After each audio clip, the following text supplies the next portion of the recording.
Right, now it is 4 p.m. You're just in time for this program at this particular hour where we bring you up to date with the news making headlines as we prepare for our subsequent bulletins. That is at 7 and at 9. This is Trending News. My name is Brian Amwai. Let's get started. Now, Nakuru County Governor Susan Kihika has put on notice all the County Executive Committee members against failing to execute their mandate as expected.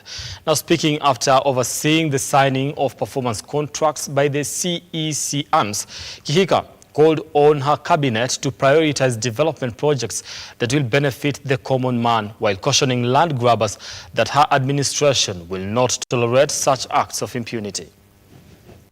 The performance contract includes the absorption of funds. The controller of the budget has written to the county government expressing the need to absorb more over the findings of an assessment on the absorption of funds between the financial year 2018 and 2022. We have rolled over as a county for that period between 2018 and 2022. The county government has not absorbed the funds very well and has rolled over projects on average about 5.7 billion in the development budget every year, which is really scary. With this contract, I'm putting my county executive committee on notice to ensure that the development budget is 100% implemented within the financial year. The performance of the performance contract will also check on the impact of community empowerment programs. So I will expect the CECM for agriculture, for example, to show me not just how many avocado seedlings he has distributed, but how has the livelihood of the farmers improved as a result of our avocado program. So this performance contract will also look at the absorption of externally mobilized resources. The Nakuru County government has performed maybe perhaps not too well in the externally funded projects and programs. Take, for example, the Afraha Stadium. The stadium had an initial completion timeline of 64 weeks. By the time of my assumption of office, 104 weeks ago, the construction was only at 37%. So I'm happy to report that after I've come into the office in the last 52 weeks, I have pushed these projects. There are many times I have shown up over there unexpectedly to see how it's going. We have pushed, and in that time period, I have gone, in 52 weeks now, I have gone from 37% to 90% completion. Deputy President Rigathi Gachagua has appealed to Colombia to partner with Kenya in boosting coffee trade in the country in a quest to gain entry into the global market. Now, speaking during a meeting with the Colombian Coffee Growers Federation, Gachagua noted that the partnership will not only benefit the country but also the farmers from various counties, while emphasizing the government's commitment to ensuring farmer-centered reforms are implemented. We are here in this forum by choice because we have a lot to learn from Colombia. Undoubtedly, Colombia is the largest producer of coffee in the world and has the best quality. Our visit here is we want you to help us in matters of research. We had a very good research station called the Coffee Research Foundation, but through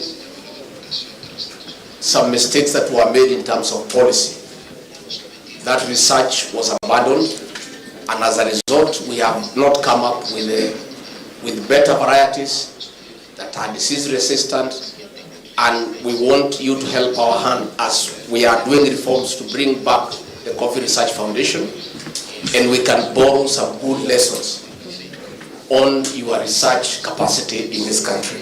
We are here to seek your friendship, to seek your companionship, to seek your collaboration, to seek an exchange program of how the two countries that produce the best coffee in the world can work together, so that we can learn from you and we see how you can help us to penetrate the world market so that we can sell our coffee directly.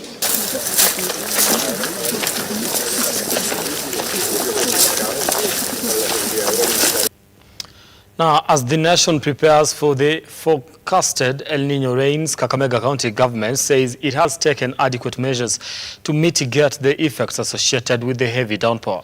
Now, the country's Chief Executive Committee member for Environment, Penina Mukabane, has confirmed that a multi-sectoral approach preparedness has been activated and already drainage systems in the county are decluttered to reduce flooding.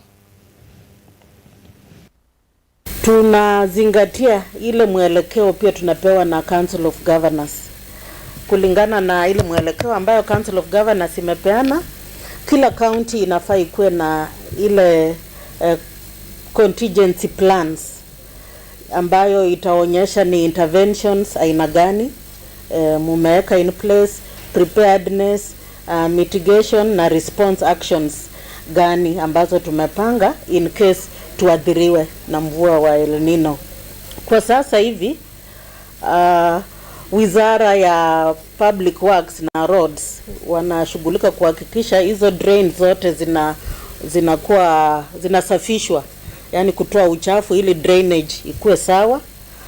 Wizara ya Social Services pia unatusaidia upande wa kuajiri vijana na wamama ambao watatusaidia upande wa kusafisha hizi mitaro. So one of the details ni hiyo water harvesting, so that we are able also to take advantage ya hizo mvua nyingi, so that we are able to store. Tuko pia tunafanya desiltation ya dams zetu, so that we can collect as much water as possible in the dams. Na tutafanya water harvesting kwa mashule zetu za chekechea, kwa polytechnics zetu, kwa mahospitali zetu. Narok Governor Patrick Ntutu has commissioned the renovation of at least 1,245-kilometer roads in Narok West and South sub-counties in preparation for the expected heavy rains. Now, Ntutu noted that the county will spend at least 1.4 billion to buy machinery to be used for the renovations. Among the projects in construction is Osanangururi Bridge along the Nkareta Road and culverts that cost the county 28.3 million. We all know that the weatherman has already warned us that in the next 2-3 weeks we will have El Nino, and that is why I'm going around to officially open the Maram roads that we have done for the last 1 year. We have done about 1,200 kilometers in over 30 wards, where we will commission a number of roads. The idea here is we want to make sure that the roads that we have are prepared for El Nino. Most of the roads that I've done are Maram. Some are actually just clearing the bush. And we are looking forward to really open up the entire Narok North. Narok North is one of the biggest challenges that we have. When the governor came out with a vision of giving out projects 100 million award, it was unimaginable. I think it is the first county to realize that huge amount of money going to development. And we have, as the county government, we have procured a moving machine amounting to 1.4 billion shilling. And they have all arrived. They are in the headquarters. Now, Interior Cabinet Secretary Kithure Kindiki now says the border disputes between the counties of Meru and Tharaka Nithi is mainly caused by rampant land grabbing incidences brought about by rogue public officials in the lands ministry. Appearing before the Senate Cohesion Committee, Kindiki blamed the land officials for fraudulently issuing title deeds to wrong and corrupt individuals. Now, the CS also blamed politicians for inciting locals against each other, incidences which he says turn violent. This committee. Secretary. There could be many factors which have fueled the non-resolution of this matter. And in fact, at the root of the matter, eventually, the people of Meru County and Tharaka Nithi County generally do not put the boundary points and coordinates at the front, because as I've said, these are one people.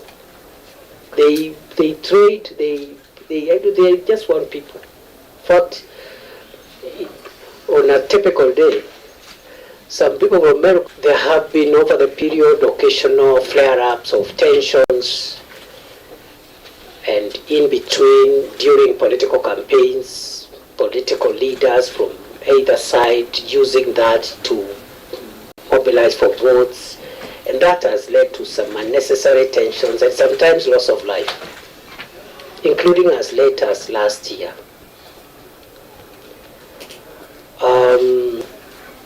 There have been also tensions around development projects from either side of the county, where a development project has been opposed by the community from the.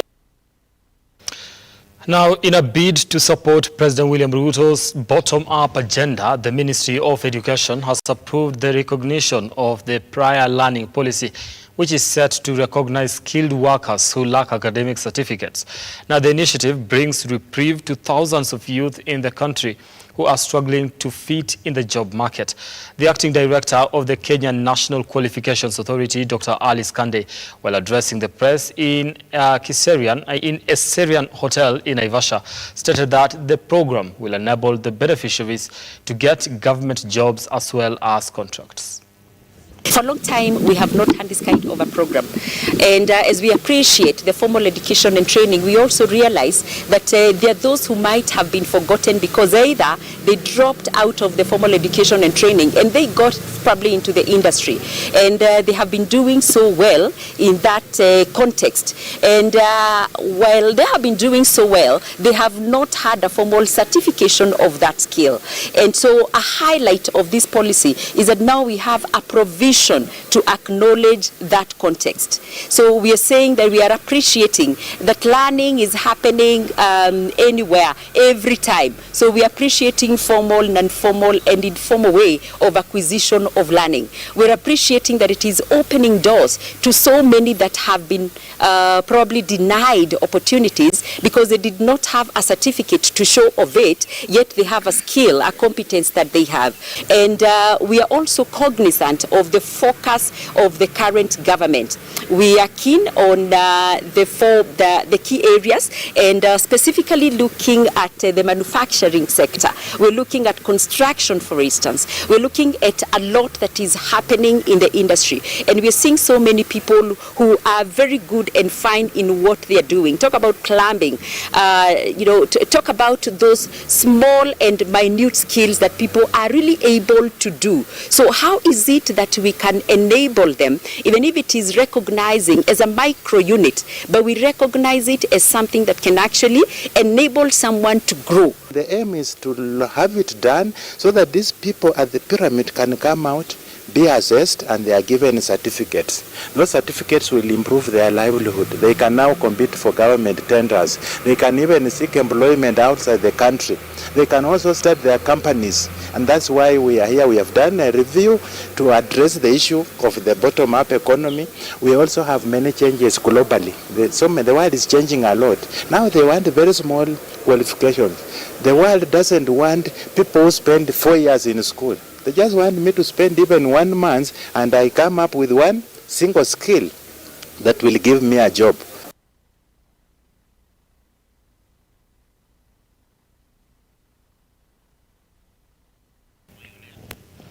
National women's football team Harambee Starlets continued with their preparations ahead of the Women's Africa Cup of Nations qualifiers. Now, Starlets emerged victorious against Police Bullets in a friendly match at the Kasarani Annex Stadium. Now, the Beldin Odemba side will face off Cameroon national women football team, well known as Indomitable Lioness, date 22 away in Cameroon, and then host them on date 26 in Nairobi this month. And we believe in ourselves that tunaweza funga Cameroon. Unajua kucheza AFCON, kila timu za Afrika zinataka kucheza AFCON. Sisi tukiwemo. Though so rahisi, but venye mnajipanga na venye mnaonyesha mnataka kuenda ndio inamata. So sisi as a starlet tunataka kuenda. Tusiposhinda saa hii ama tukitolewa kwa hii qualifiers, ita take time ndio turudi tena kwa starlet, kwa maybe competition nyingine. So ni sisi tujitume ndio kukuwe na hiyo consistency. Kambi iko sawa, wachezaji wana trickle in, though internationals ni polepole.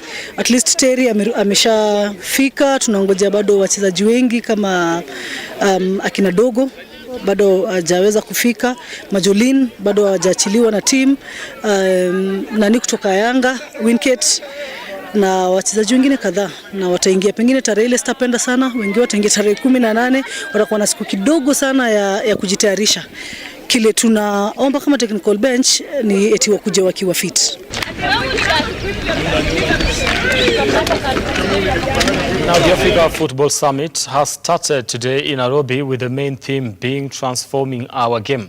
Now the event brings together key stakeholders, industry experts and football enthusiasts to discuss the latest trends and opportunities in Africa football business. Now its objective include initiating dialogues to improve football governance and foster collaborative development of the African football industry.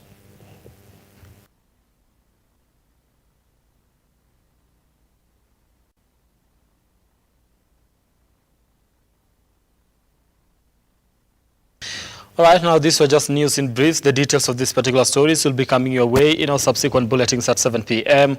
on Lookup Tarifa and on Lookup News at 9 p.m. So stay tuned and enjoy the rest of your programming. My name is Brian Amwai.